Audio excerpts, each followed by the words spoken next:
मुखवक्ता के रूप में हमारे अभी गोल्डी भैया ने बताया और हमारी जो लोकप्रिय चेयरपर्सन रही हुसैन की और सबसे ज़्यादा लोकप्रियता अगर हासिल की। वैसे तो बहुत कार्यक्रम आपके द्वारा होते रहे हैं और अधिकतर युवाओं के लिए आपने बहुत सारे कार्यक्रम किए हैं, हमेशा से करते रहते हैं। कोई भी महीना ऐसा नहीं जाता है कि कोई ना कोई कार्यक्रम ना किया हो। लेकिन इस क्षेत्र में एक हरेला पर्व के रूप में अगर वो जानी जा रही हैं पूरे जनपद बदायूं में नहीं, वाकई में मंडल पर, और मैं चाहता हूँ पूरे प्रदेश भर में आपका नाम रोशन हो और आप ऐसे ही हम पूरे प्रदेशवासियों को कुछ ना कुछ ऐसे हरेला पर्व पर ऐसा संदेश दे दें कि हमारा प्रदेश भी हरियाली से घूम उठे। जैसे उत्तराखंड में हरियाली हरियाली दिखाई देती है, ऐसे ही हम सब बच्चे भी और सभी लोग, बच्चे ही नहीं सभी चाहते हैं कि हरियाली दिखाई दे। और ऐसा कुछ संदेश, ऐसे कुछ उत्साह हमारे बीच, हमारे मध्य हमारे पूर्व चेयरमैन श्रीमती शैला वैसी दे रही हैं और मैं सीधे सीधे उनसे आमंत्रित करता हूं कि वो हम लोगों को कुछ हरेला पर्व का इतिहास, हरेला पर्व के कुछ संकल्प उनके बारे में बताएं।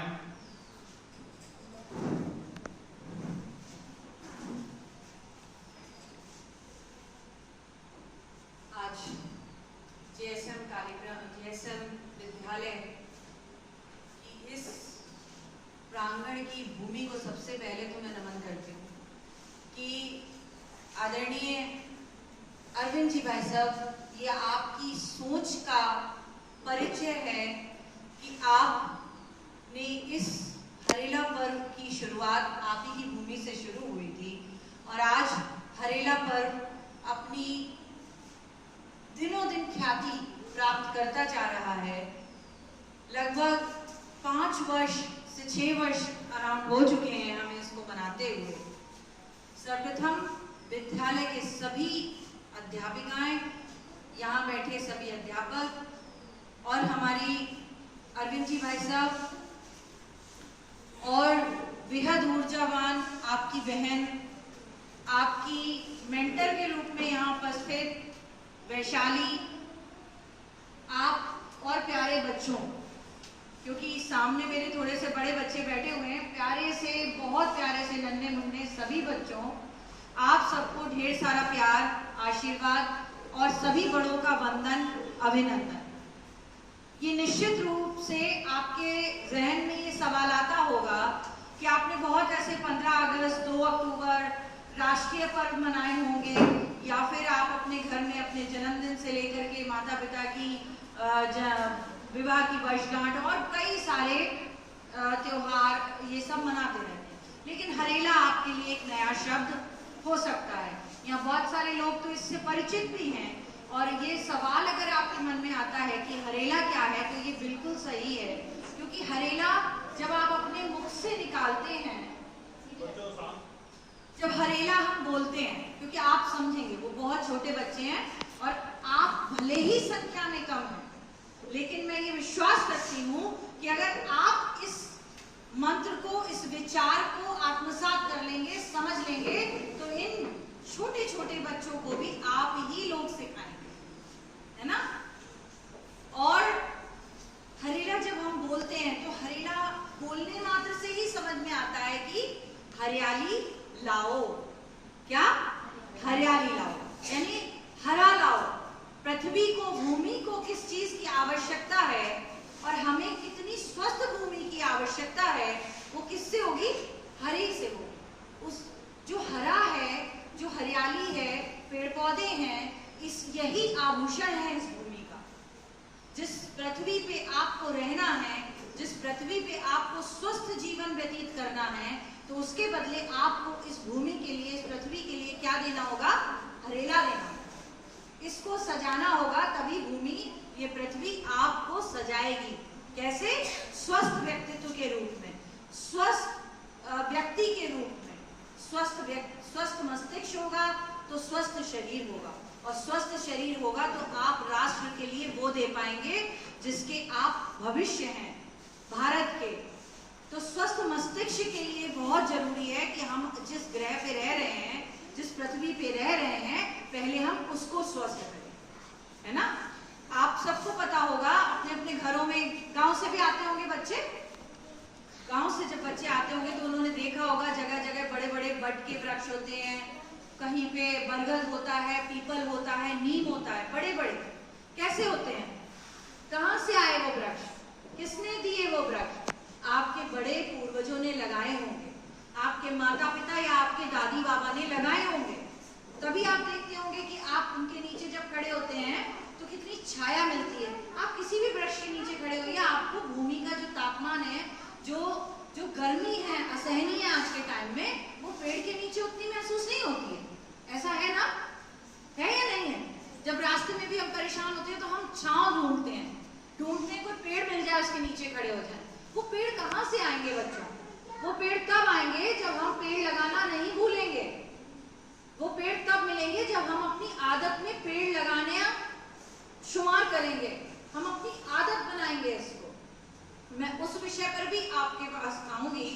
सर्वप्रथम मैं पुनः अरविंद जी भाई साहब को इस चीज के लिए जो आपने इस भूमि से मेरी शुरुआत कराई थी, मैं आपको जितनी बार धन्यवाद बोलूं शायद कम है, लेकिन आपकी सोच को नमन करती हूँ।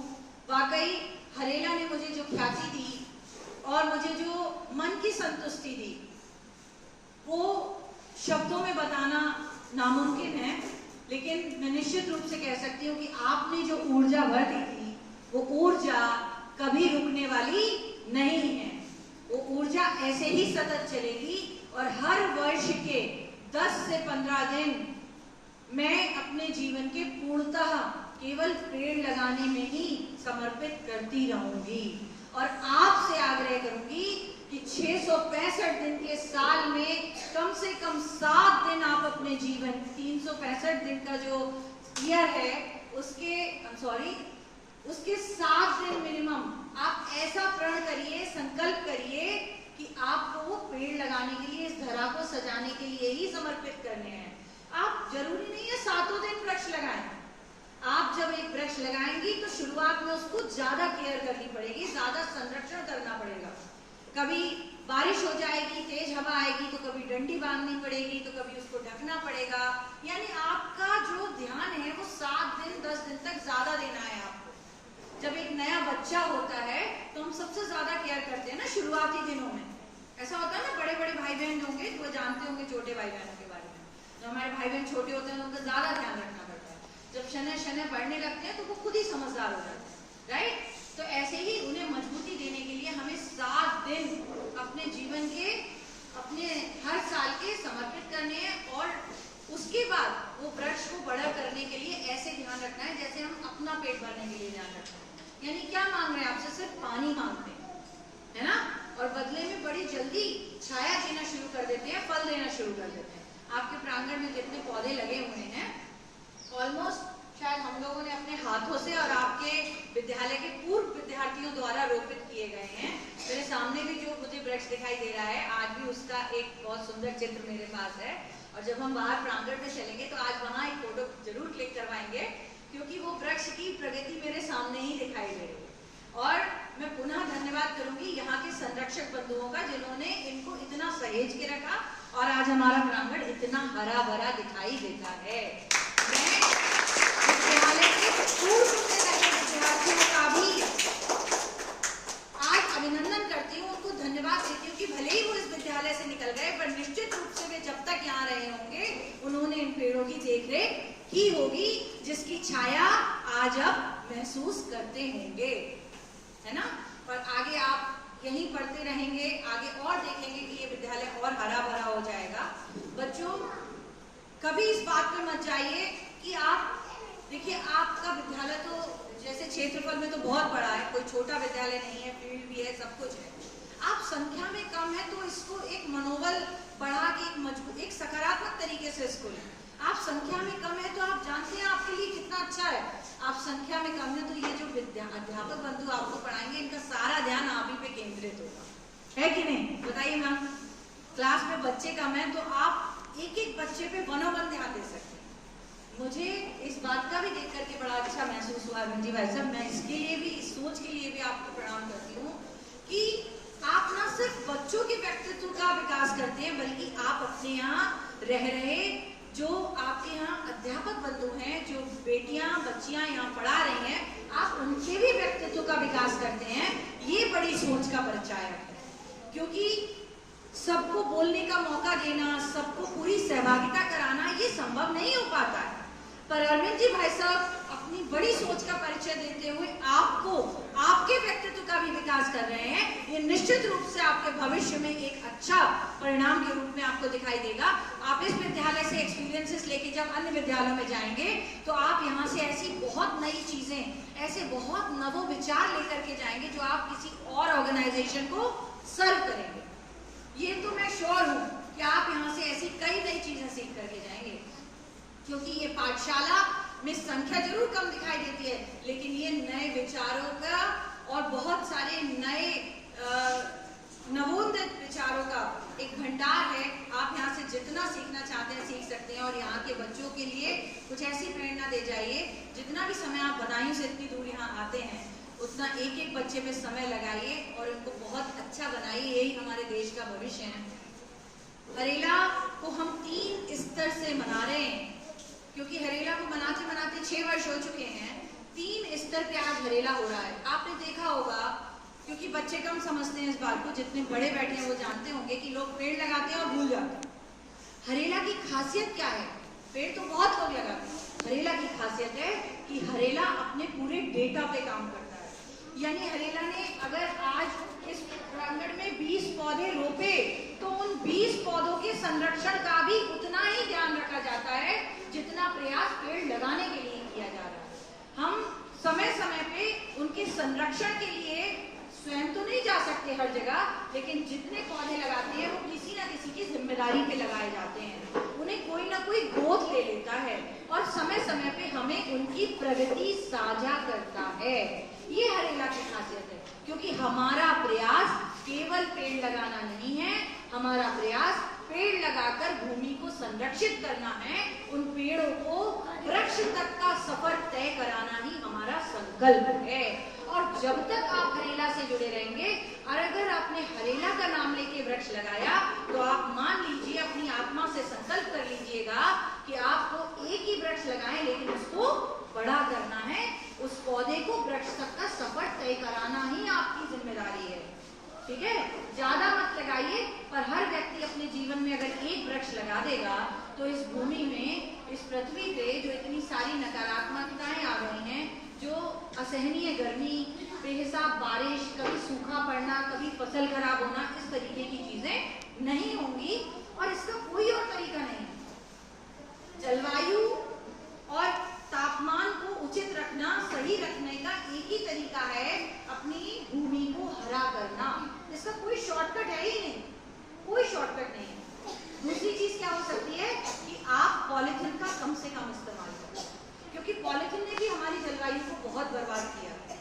मैं मानती हूँ कि पॉलिथीन के बिना आज के टाइम में जीवन बड़ा असंभव लगता है, लेकिन अगर हम अपने दिमाग में ये रखेंगे कि जहाँ 4 पॉलिथीन यूज करने वाले होंगे वहाँ एक ही यूज करेंगे, तो शायद कुछ अच्छे परिणाम आना शुरू हो जाएंगे। बच्चों, ये बात आप अपने माता पिता के जहन में डालिए कि पॉलिथीन का उपयोग कम करें। पॉलिथीन के उपयोग से क्या क्या नुकसान होते हैं, आप इतने छोटे नहीं है कि मैं आपको ये बताऊं। आपको पता है कि पॉलिथीन हमारी भूमि को बर्बाद कर रही है। पॉलिथीन नाले नालियां भर देती है। पॉलिथीन इस भूमि जब मिट्टी के अंदर दब जाती है तो जो वर्षा का पानी है वो अंदर नहीं पहुंच पाता है, यानी अंदर ही अंदर क्या होता है, भूमि रूखी हो जाती है, सूखी हो जाती है ना। आज जब हम सड़कों पे वृक्ष लगाने चलते हैं और गड्ढा करने चलते हैं तो नीचे काफी अधिक मात्रा में पॉलिथीन निकलता है, गुटखे के पैकेट निकलते हैं। ये क्या है? ये सब नकारात्मकताएं हैं, ये सब हमारा करा हुआ है और हमें ही इसको सही करना है, कोई और इसको सही करने नहीं आएगा। तो कम से कम 2 संकल्प यहाँ से लेकर जाएंगे कि मैं भी हूँ हरेला मित्र जैसी जो लाइन आपने बैनर पे लिखी है, आज से आपका एक और नाम है, आप सब भी हरेला मित्र ही हो गए हैं। ठीक है? तो हरेला के अंतर्गत एक वृक्ष लगाना है और उसको बड़ा भी करना है। ठीक है? दूसरा, पॉलिथीन का उपयोग कम से कम करना है और अच्छी सी पढ़ाई करिए, जीएसएम का नाम खूब ऊंचा करिए, खूब प्रगति करें, आपका भविष्य उज्जवल हो, यही कामना करती हूँ। मैंने आपको बताया कि हम पहला, नए वृक्ष लगाना जो कि हर साल लगाते हैं। दूसरा, उनकी प्रगति, उनकी वृद्धि। आज लोग दूर दूर से अरविंद जी भाई साहब इसको साझा कर रहे हैं। मुझे बड़ी खुशी होती है 2018 में लगाया वो पौधा जब 2023 का परिचायक बनता है और वो लोग उसी छांव के नीचे खड़े होकर फोटो भेजते हैं, तो अब मैं बता नहीं सकती कि कितना ज्यादा हृदय को सुकून मिलता है। लगता है हम जो भी कर रहे हैं सही कर रहे हैं और ऐसा कर रहे हैं जो पीढ़ियों तक आगे जाए। एक पेड़ कभी खत्म नहीं होता जब तक उसको आप काटेंगे नहीं। सही जगह लगाए तो वो पेड़ पीढ़ियों तक उसका फायदा उठाते हैं। और तीसरा इसका स्तर जो है वो ये है कि मुझे ये बताते हुए बड़ा हर्ष हो रहा है अरविंद भाई साहब कि आज हरेला सिर्फ अपने जनपद या मंडल में नहीं मनाया जा रहा।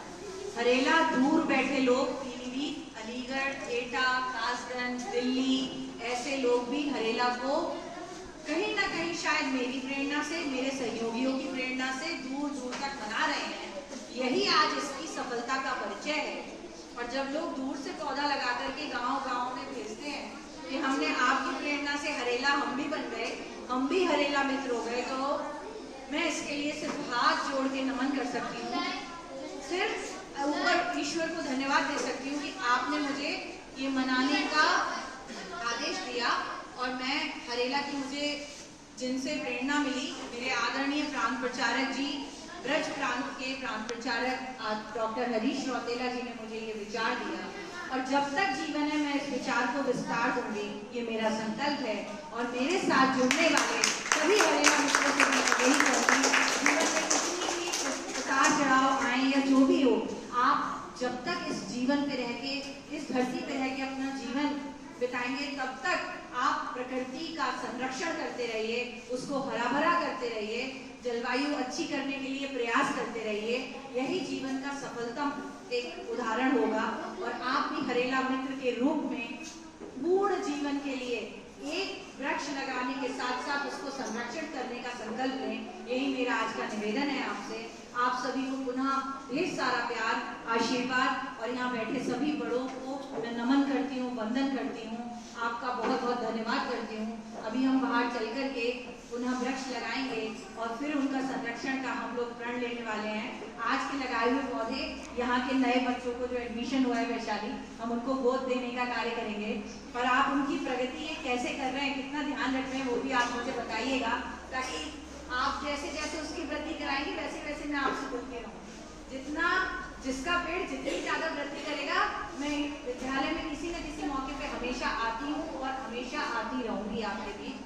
आपके व्यक्तित्व के विकास में, आपका मनोबल बढ़ाने के लिए, आपको नए विचार देने के लिए जब जब मेरी आवश्यकता होगी अरविंद भाई साहब, मैं हमेशा यहाँ उपस्थित रहूँगी।